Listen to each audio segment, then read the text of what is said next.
Tout ce qu'il fallait retenir de cette journée en bourse et avec notre experte Pauline Gratel. Bonsoir. Bonsoir.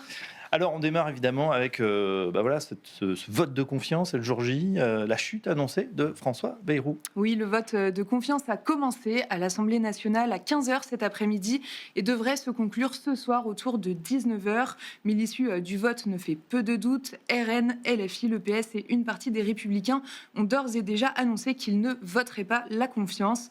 Sauf surprise, le Premier ministre devra présenter sa démission à Emmanuel Macron 9 mois après son arrivée. Ouais, et puis du côté de l'international, la France finalement n'est pas la seule à subir une crise politique. Oui, en effet, au Japon, le Premier ministre Shigeru Ishiba a démissionné hier sous la pression de son propre parti, le Parti libéral-démocrate. Cela ne faisait même pas un an qu'il était au pouvoir, mais il était vivement critiqué, notamment après la défaite historique de sa coalition aux élections sénatoriales en juillet dernier. Dans ce contexte, le yen a chuté de 0,7% par rapport au dollar. Bon, on se penche évidemment sur les conséquences, notamment sur les marchés obligataires. Le rendement japonais à 30 ans évolue aujourd'hui légèrement inférieur à 3,30%. Le rendement à 10 ans est lui autour de 1,55%. En Europe, le rendement allemand à 10 ans évolue autour de 2,65% et le rendement français de même échéance autour de 3,40%.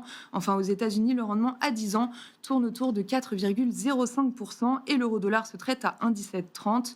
Du côté des métaux, l'or est au plus haut et a inscrit un nouveau record historique. Ouais, qu'est-ce qui se passe du côté des actions ? En Europe, le CAC 40 évolue en hausse malgré les incertitudes au-delà de 7700 points. Globalement, l'ensemble des indices européens évolue en hausse modérée avec un Stoxx 600 qui gagne de l'ordre de 0,3%. Au Japon, le Nikkei a clôturé en hausse de plus de 1,5%. Aux États-Unis, le Dow Jones est en légère baisse, mais le Nasdaq inscrit un nouveau plus haut dans les premiers échanges. Ouais, les indices qui sont globalement en hausse en attendant la décision de Fitch. Oui, la décision de Fitch sur la note de la France qui est attendue ce vendredi. Les investisseurs redoutent un abaissement de la note. L'an dernier, Fitch avait maintenu la note à double A- avec une perspective négative. Mais avec le risque politique, l'agence pourrait attribuer la note de A+ en fin de semaine. Du côté des valeurs, on se penche sur Total Energy qui profite de la hausse des prix du pétrole. Oui, l'OPEP+ a annoncé encore augmenter sa production de pétrole avec 137 000 barils supplémentaires par jour en octobre. Le titre Total Energy est donc en hausse de 1%. Dans les autres mouvements, Edenred et Pluxee sont en repli de 6% environ.